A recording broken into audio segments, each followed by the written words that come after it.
जितनी भी ये समस्याएं बताई गई हैं, अगर रेल मंत्री रील से ज्यादा रेल पर ध्यान दे तो अवश्य इसका इलाज हो जाएगा। अजब गजब चल रहा है रेल का खेल, हमेशा गाड़ी लेट तो कहीं ब्रेक फेल। भिड़ रहे हैं ट्रेनें, मर रहे हैं लोग, रेल मंत्री लगा रहे हैं अमृतकाल का भोग। सर हम चले तो विश्व गुरु बनने थे, वहां अमेरिका ने अपनी मिलिट्री लगाकर हजारों लोगों को डिपोर्ट करना शुरू कर दिया है। मैंने सर किसी बांग्लादेश, पाकिस्तान या श्रीलंका के नागरिक को डिपोर्ट होने की खबर तो नहीं पड़ी, लेकिन भारतीयों के साथ जो अमानवीयता हुई वो जरूर उसकी खबर पड़ी। गुजरात, उत्तर प्रदेश, महाराष्ट्र, पंजाब और हरियाणा, इन तमाम राज्यों के ये लोग थे जो आए, लेकिन प्लेन को न जाने किस कारणवश अमृतसर में उतारा गया। सर इसी के साथ साथ मैं रेल और जनता की सुरक्षा, ये मेरा आखिरी पॉइंट है सर, इसके टुवर्ड्स भी आपका ध्यान आकर्षित करना चाहूंगा। सर पहले सुरक्षित यात्रा की गारंटी हुआ करती थी, आज कोई गारंटी नहीं। रेल मंत्री कहते हैं हमने कवच सिस्टम नाम का एक नया सिस्टम लागू किया है, जिससे अब रेल दुर्घटनाएं बंद हो जाएंगी। सर क्या एक महीना भी ऐसा बीता कवच सिस्टम लागू होने के बाद जब रेल दुर्घटना का कोई समाचार हमारे पास नहीं आया?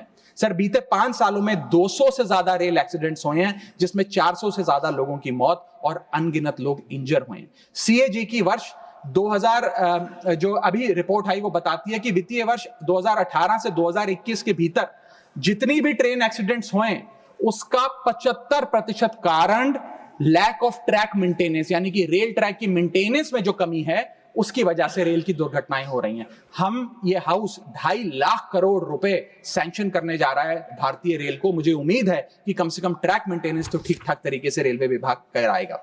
सर इसी के साथ साथ जितनी भी ये समस्याएं बताई गई हैं, अगर रेल मंत्री रील से ज्यादा रेल पर ध्यान दे तो अवश्य इसका इलाज हो जाएगा। मैं 4 पंक्तियां एक आम रेल यात्री के अनुभव को एक्सप्लेन करते हुए आपके सामने पढ़ना चाहूंगा। सर अजब गजब चल रहा है रेल का खेल, हमेशा गाड़ी लेट तो कहीं ब्रेक फेल। महंगी टिकट के बाद भी सीट मिलने की आस नहीं, सुरक्षित पहुंच जाएं इस बात पर विश्वास नहीं। भिड़ रहे हैं ट्रेनें, मर रहे हैं लोग, रेल मंत्री लगा रहे हैं अमृतकाल का भोग। बुकिंग से लेकर टिकट कैंसिलेशन तक दर्जनों टैक्स का जाल, भेड़ बकरियों की तरह ठूसे जा रहे हैं लोग, कैसे मनाएं अमृतकाल। बेरोजगारों के देश में हो रही है बुलेट ट्रेन की बात, सरकार कैसे समझेगी आम आदमी के मन के जज्बात। रेल मंत्री को रेल नहीं रील पसंद है, टिकट के नाम पर मनमाना बिल पसंद है। खाना मांगने पर मिलता है कॉकरोच, छिपकली और मच्छर। इतना बदहाल हो चुका है हमारी लाइफलाइन का स्ट्रक्चर। आखिर कैसे सुधरेगी व्यवस्था, कैसे बदलेंगे हालात, सरकार समझने को तैयार नहीं आम आदमी के जज्बात। सर मैं अपने अगले भाग में आपका ध्यान आकर्षित करना चाहूंगा, जो new administration United states of America में आई है उसका क्या इकोनॉमिक आर्थिक इंपैक्ट भारतीय अर्थव्यवस्था पर पड़ने जा रहा है। सर पहले तो 4 फरवरी 2025 को अमेरिका की सेना का एक माल ढोने वाला बड़ा विमान 104 भारतीयों को डिपोर्ट करने के लिए भारत आया। पता लगा कि उन भारतीयों के हाथ में हथकड़ियां और पैरों में जंजीरें थी, बेड़ियां बांधकर उनको लाया गया। बताया जा रहा है कि 7,25,000 ऐसे लोग हैं जो बिना दस्तावेज के भारतीय प्रवासी वहां रह रहे हैं, जिनको अब एक एक कर अमेरिका भारत वापस भेजने जा रहा है। सर हम चले तो विश्व गुरु बनने थे, वहां अमेरिका ने अपनी मिलिट्री लगाकर हजारों लोगों को डिपोर्ट करना शुरू कर दिया है। मैंने सर किसी बांग्लादेश, पाकिस्तान या श्रीलंका के नागरिक को डिपोर्ट होने की खबर तो नहीं पड़ी, लेकिन भारतीयों के साथ जो अमानवीयता हुई वो जरूर उसकी खबर पड़ी।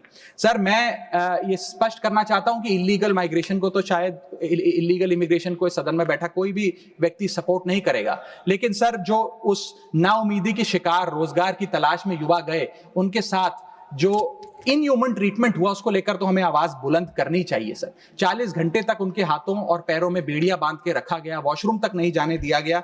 सर इसको लेकर मुझे लगता है शायद इस देश के हर नागरिक का खून खौलता होगा।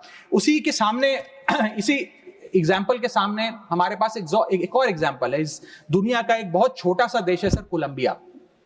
कोलंबिया के राष्ट्रपति गुस्तावो को जब पता लगा कि अमेरिका से एक सेना का माल ढोने वाला विमान इसी प्रकार कोलंबिया के नागरिकों को जो बिना दस्तावेज के वहां पाए गए कोलंबिया छोड़ने के लिए आ रहा है, तो उन्होंने उस विमान को लैंडिंग की अनुमति नहीं दी।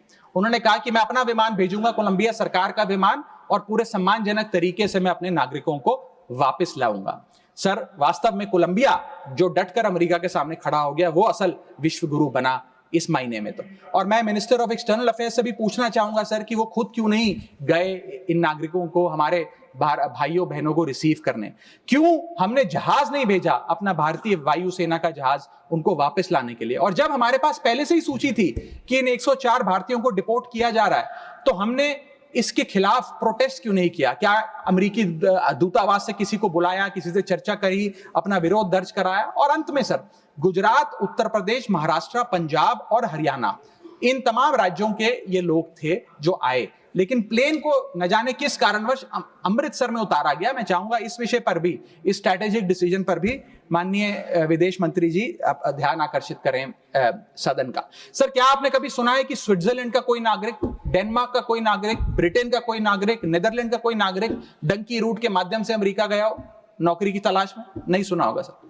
भारतीय ही क्यों मजबूर है डंकी रूट के माध्यम से अमेरिका पहुंचकर वहां पर मेहनत मजदूरी, छोटी मोटी लेबर का काम करने के लिए?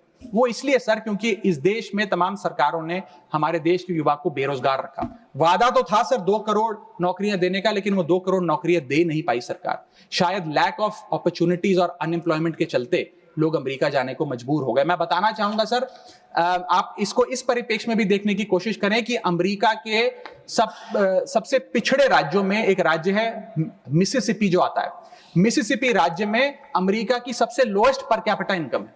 मिसिसिपी की भी लोएस्ट पर कैपिटा इनकम $48,000 प्रति वर्ष है। उसका मुकाबला करिए सर, कंपेयर करिए भारत की पर कैपिटा इनकम से।